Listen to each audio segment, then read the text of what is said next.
Ni ce Hauwa'u daga garin Sabon Birnin Daji a ƙaramar hukumar Wurno. Mun kawo kukanmu ga hukuma muna neman ta bi mana hakkinmu akan wata yarinya Hamdiya da ta zo ta cuce mu ta yaudare mu akan za ta ba mu tallafi ta rubuta sunan mu ta ɗauke mu ta watsa mu a duniya ma ba ga mu ne iyaye mazan mu ba. Ta ce za ta ba mu tallafi shine kwaɗayin mu muna ma musu ba bukata. Mun ka zo ta je ta tallata mu a duniya muna mu neman ta tunzura mu ta ce mu je mu balle gidajen gwamnati saboda muna da hakke gare su mu zauna don muna 'yan gudun hijira. Sunana Jamila Sa'adu daga Ƙaurare zuwa Sabon Birnin Daji a gudun hijira. Wurno local government. Muna neman hukuma ta neman muna haƙƙinmu daga wata mata mai suna Hamdiya da ta zo ta cuce mu ta yaudare mu ta yi mana bidiyo ta ce za ta ba mu tallafi akan ƙarya.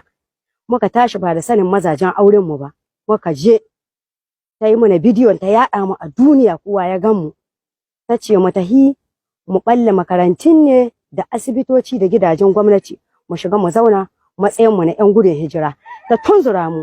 To sai kuma muka ba da haɗin kai da haɗin ƙarin gwiwa muka ce kada mu yi haka. Idan muka yi haka wani saɓani na daga gwamnatin mu. To sai ba mu yi haka ɗin ba amma muna neman hukuma ta neman mana haƙƙin mu gare ta da gaggawa mai suna Hamdiya Azzaluma. Allah ya isa tsakanin mu da ita. Ni ta Hadiza, 'yar gudun hijira daga Ƙaurare zuwa Sabon Birnin Daji. Muna ƙarƙashin ƙaramar hukumar mulki ta Wurno.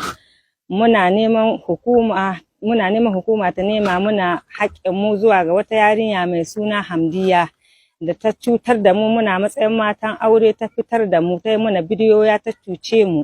Ta ce mu tahi ta tunzura mu ta ce mu tahi mu watsa gidajen gwamnati da asibitota mu shiga domin muna da haƙƙi daga ciki. To sai ba mu yadda ba saboda mu gwamnatin Ahmed Ali ta yi muna komi. Mazajen mu yanzu sun samu lokaci sun yi noma hiye da wanda ba ai zato ba. Sunana Umaima, 'yar gudun hijira daga Ƙaurare zuwa Sabon Birnin Daji. Muna kira ga hukuma da matsayin mu na 'yan gudun hijira. Ta bi mana haƙƙinmu.